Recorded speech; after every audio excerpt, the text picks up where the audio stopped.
चला आज आपण मेथीपासून खूप टेस्टी असा नाश्ता बनवणार आहोत. मेथी इथं सुकून जात होती पूर्ण, तर मेथीची भाजी खाऊन कंटाळा आला होता, तर काय करावं असं वाटलं.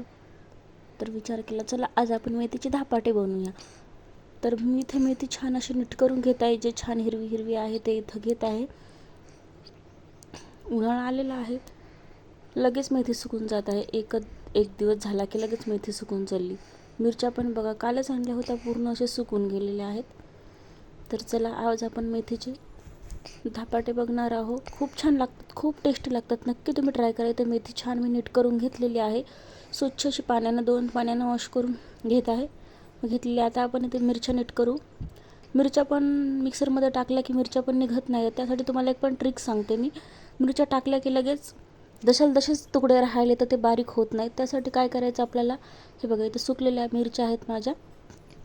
तशा मिरच्या मी नीट करून घेत आहे. छान असे मिरचीचे देठं आपल्याला काढून घ्यायचे आहे. सगळे मिरच्याचे देठं आपण अशाच जर मिक्सरच्या भांड्यामध्ये मिरच्या टाकल्या तर ते निघत नाही, तर तसंच ठेचा राहतो आपला, निघत नाही. तर पूर्ण तशा मिरच्या राहिल्या त्यामुळे आपल्याला अशा कट करून मिरच्या घ्यायच्या. आणि आपला ठेचा खूप बारीक, आपल्याला जसा पाहिजे तसा ठेचा निघतो. त्यामुळे असे मी कट मारून घेते. 1-2 मारले तरी चालते, पण ते सुकलेल्या मिरच्या असल्यामुळे ठेचा आपला निघत नाही. ताज्या असल्यावर तर ठीक आहे, निघते ठेचा आपला. असं मी कट करून घेतलेलं आहे. बघा आता खूप बारीक असं ठेचा निघते. आपण तोपर्यंत कांदा कट करून घेऊया. इथं जेवढा शक्यतो बारीक होईल तेवढा आपल्याला कांदा कट करून घ्यायचा आहे. मी तसं बारीक कट करून घेत आहे. 2 ते 3 तुम्ही कांदे टाकू शकता. धपाट्यामध्ये खूप छान लागते. मी 2 कांदे टाकत आहे. बघा पाणी आपण टाकून ठेवू, कारण की कांदे जसं पूर्ण मोकळे होऊन जातील, त्यामुळे पाणी टाकून ठेवलं आहे मी कांद्यामध्ये. तोपर्यंत आपण लसूण सोलून घेऊया. इकडं धपाट्याची पूर्ण तयारी करायची आपल्याला. बघा मी इथे लसूण सोलून घेत आहे. लसूण झालेला आहे माझा सोलणं. आता इथे बघा आता मिक्सरमध्ये आपण ठेचा काढूया आपला. बघा किती बारीक असं निघलेलं आहे. बघा दाखवते तुम्हाला, एक पण मिरचीचा तुकडा राहिलेला नाही, पूर्ण असं बारीक निघलेला आहे. बघा एवढाच ठीक आहे, एवढाच आपल्याला पाहिजे. आता मी बारीक असं मेथी कट करून घेते. बघा जेवढी बारीक होईल तेवढी मेथी कट करून घ्यायची आहे. मी इथे गव्हाचं पीठ घेत आहे. बघा 2 ते 3 प्लेट मी गव्हाचं पीठ घेतलेलं आहे. 1 प्लेट आपल्याला ज्वारीचं पीठ घ्यायचं आहे आणि अर्धा प्लेट आपल्याला बेसन घ्यायचं आहे. 1 मूठ असं बेसन घ्यायचं आहे. असे 3 आपल्याला गव्हाचं पीठ, ज्वारीचं पीठ आणि बेसन, आपल्याला असे 3 पिठे घेतले आहेत. त्यामध्ये आता भरपूर अशी आपल्याला मेथीची भाजी टाकायची आहे. बघा मी मेथीची भाजी टाकली, त्यामध्ये कोथिंबीर टाकला, यामध्ये लसूण टाकला आणि आता आपण कांदा टाकू.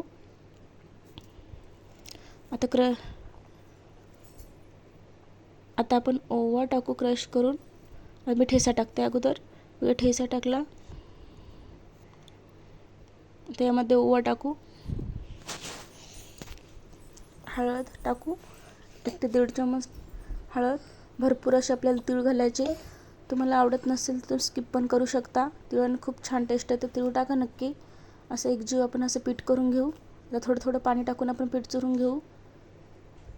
बघा छान असं एकजीव आपल्याला पीठ करून घ्यायचं आहे मस्त. आपल्याला हे काही धपाटे लाटायचे नाही आहेत, त्यामुळे पीठ पतलं झालं तरी काही प्रॉब्लेम नाही, आपल्याला पतलंच ठेवायचं आहे. बघा 15 ते 20 मिनटं पीठ मी बाजूला ठेवलं होतं. 20 मिनटं ठेवायचं तुम्ही, कारण की खूप छान मऊ धपाटे येतात. त्यामुळे मी इथे एक पांढरा कापड घेतलेला आहे. ते मस्त पाण्याने ओला करून त्यावर असे थापटत आहे. बघा धपाटे खूप छान होतात आणि मऊ पण होतात आणि क्रंची पाहिजे तुम्हाला, क्रंची पण असे ठिसूळ होतात. जास्त वेळ भाजू द्यायचे, मग छान असे ठिसूळ होतात.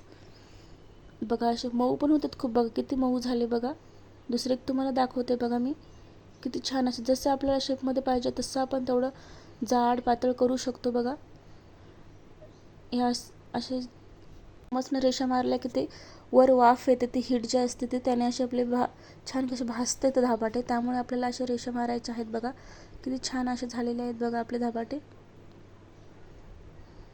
नक्की तुम्ही ट्राय करा, खूप छान लागते. लाईक शेअर करा. तुम्हाला जर रेसिपी आवडली असेल तर सबस्क्राईब करा चॅनलला. अशाच नवीन रेसिपी तुम्हाला बघायला मिळतील. खूप छान लागते दह्यासोबत. नक्की तुम्ही ट्राय करा. बघा कडू बिलकुल लागत नाही आपली मेथीची भाजी. बरेच जणांना कडू लागते ना, पण धपाटे असे कडू लागत नाहीत. असे तुम्ही नक्की बनवा, खूप छान लागतात दह्यासोबत. नक्की ट्राय करा.